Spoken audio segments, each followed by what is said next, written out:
Hello, everybody. Dave Neal here, stand-up comic host of Bachelor Nation News.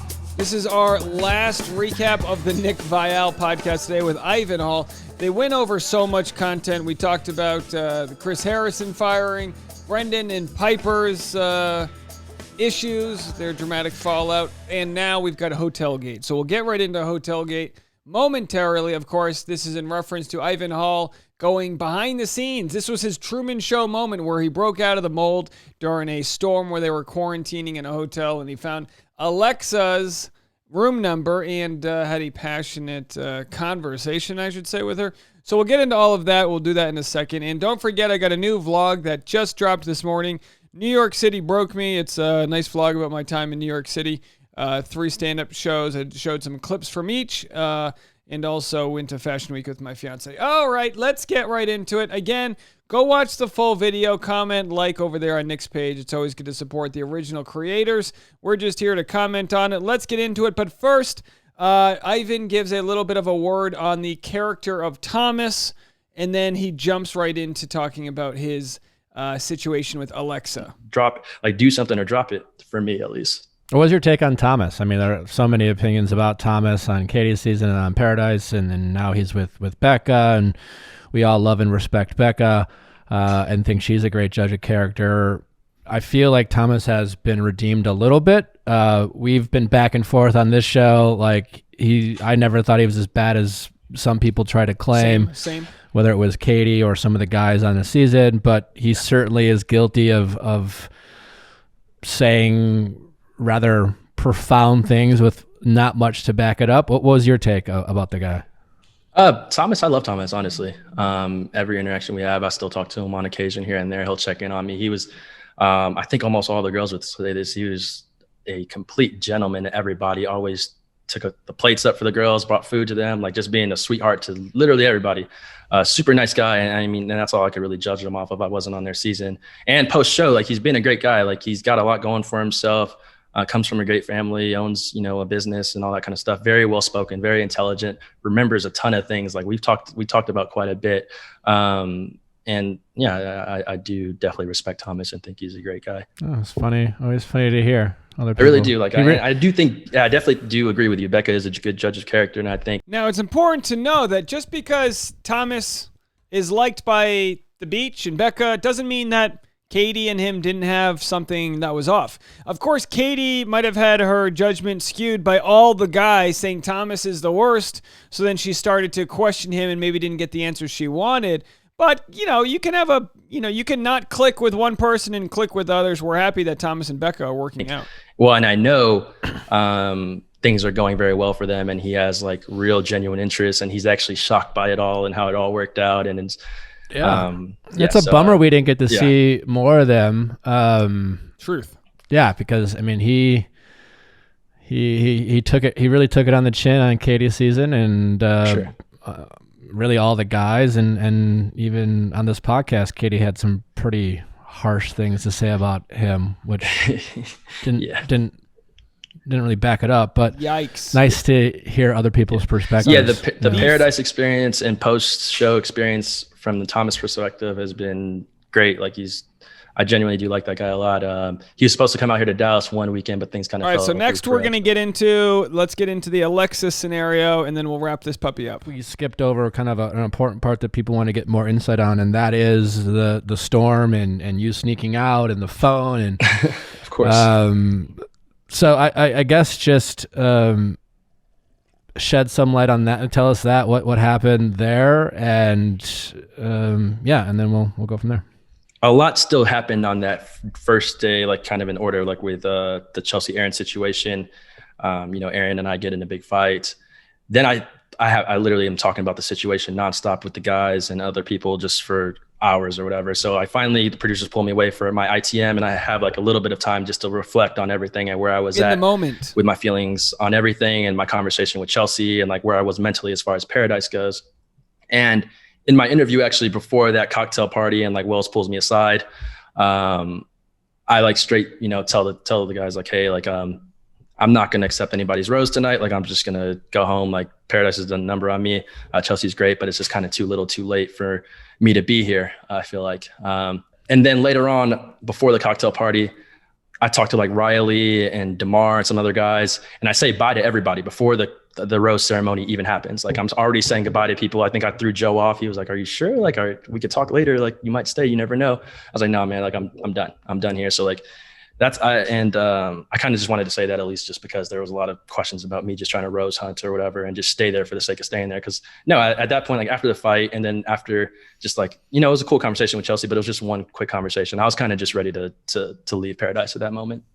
And then Wells pulls me aside before the rose ceremony, and I'm like, oh boy, they found out. And I walked down there. Did you know? You knew right away? I didn't know right away, but once he said something happened at the hotel, I'm like, oh God.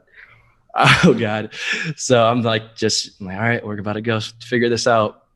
And, and I just come clean about everything. Like I knew in that moment, like I was just going to be fully honest and transparent. All right. He might explain this, but just so we know, they didn't quarantine. They were on the beach. A hurricane or tropical storm was coming. They had to send everyone back to the hotel where they wouldn't be filming, and everyone has to stay in their hotel rooms. And of course, he was able to get a hold of Alexa's room number, who hadn't been on the beach yet, spent the night hanging with her and whatnot. Let's see if he elaborates. With what happened at the hotel the night before.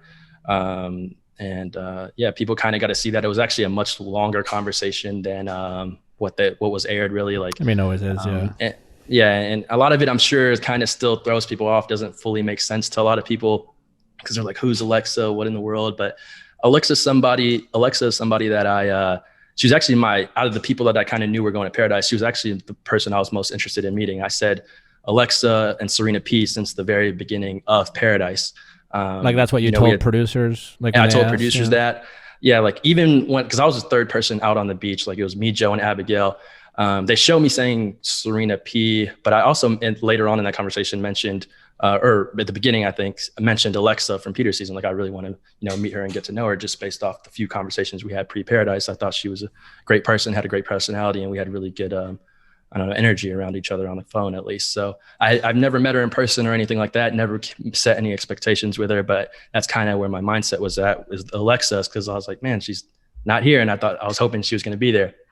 So, going into the tropical storm night, I knew there was a cocktail party rose ceremony the next day. And then it's Noah's my roommate. Noah's one of my best friends as well. We're just like, all right, this is my send off party. Let's just have a good time. Turned up the TV super loud. It was kind of a cool situation because like, we went to the different hotel and me and Noah were just hanging out, we're unmiked. We're just hanging out, we're playing loud music, just messing around, having a good time. And then like producers are in and out. They're having a good time with us. We're all just talking. But of course we're asking like, hey, like, is there anybody else here that I might be interested in? Like, am I just going to be leaving? That kind of thing. And whatnot. Cause of course they're not telling me anything at all, but you're going to ask the questions. Sure. Yeah. And then as far as like, just to get to the whole phone situation, I guess. And I do say this on TV, like, a producer said to me, like she was going to leave for a second, or she said to both of us, she was going to leave, and be right back. When she leaves, her phone is sitting on the chair she was sitting on.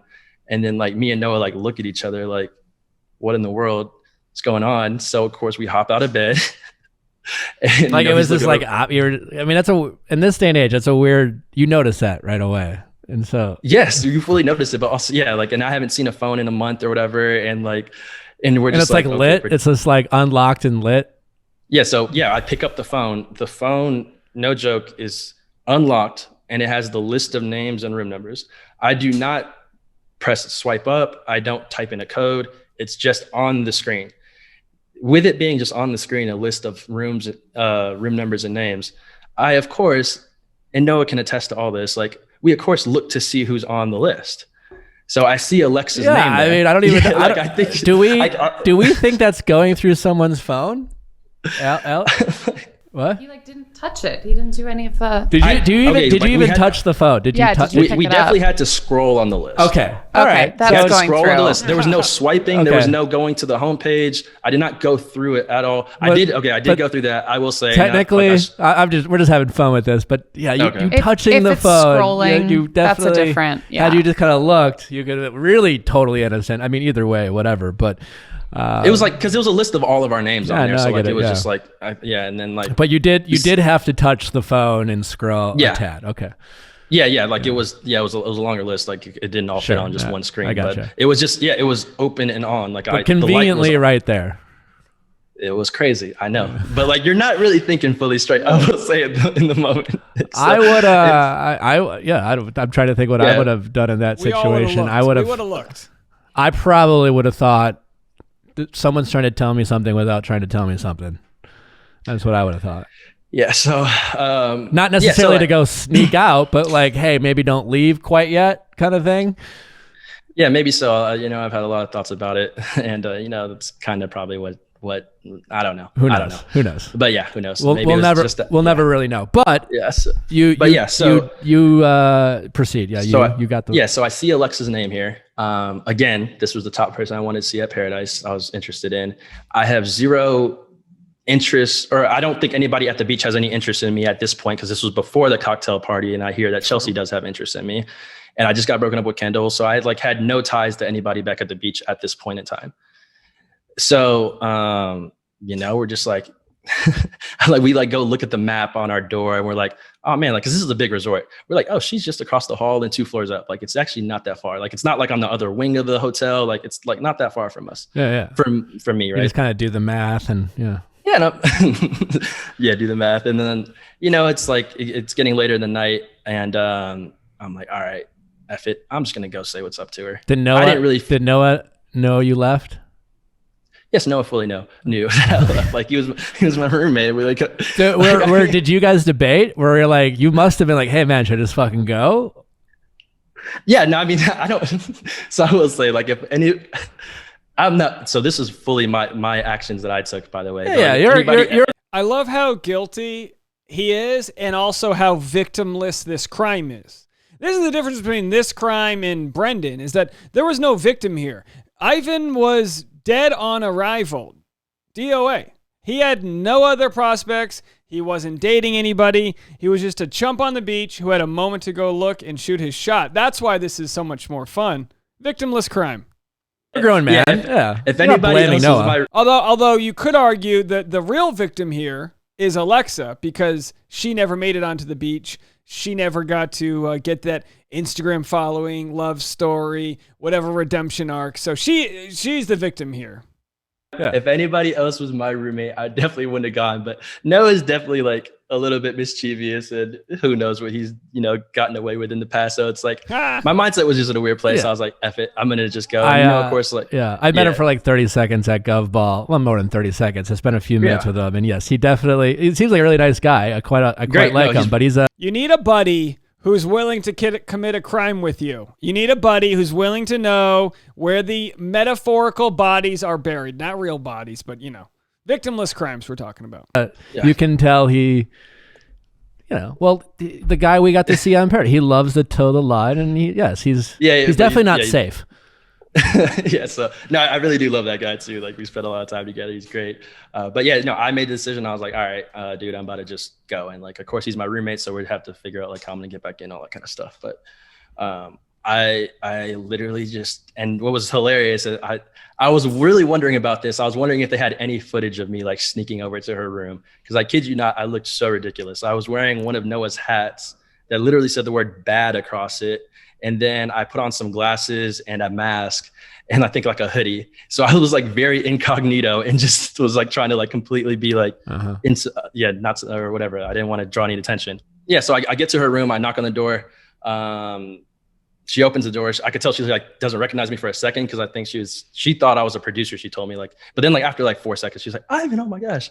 And then like we just spent the whole night together. Like, we were on her balcony talking for hours. Like, it was definitely a long time, like 4 hours, I'll say we were out there. And you gotta be quiet. We had great conversation, absolutely great conversation. It was a great time. As far as like hooking up, we never like, made it past kissing. It was just, we only kissed and made it out, of course. All right. So you can get the rest of that convo. They set an alarm for 5 a.m. in case he fell asleep, and then the producers found out that she had a 5 a.m. alarm, and they were like, what's all this about? And of course, the producer that was next to his place, next to Alexa's room, Heard people talking late at night. You know, they flew a little too close to the sun, as the Greeks might say, and that their wings melted. You know, why? Who's gonna make wings out of wax? You know what I mean? Just saying, doesn't really add up. All right, I think you like Ivan Hall even more when you hear this story. It's just a guy. I mean, look, this is what it's all about. Brick walls weren't meant to keep you out. They were meant to show you how bad you want something. Let me know. Would you guys have done it? Would you have looked at the phone? Would you have taken these leaps of faith? It would be great. I mean, if he ended up, you know, getting married and having kids with her and the whole 9 yards, this would be the greatest love story of all time. But, you know, it also could be a story where she got burned in the whole deal. She did nothing wrong. Maybe they should have let her come back to the beach. Let me know what you guys think. That's it for me today, unless there's some crazy, salacious news that knocks me off my rocker. I'll see you guys again tomorrow. Bye now.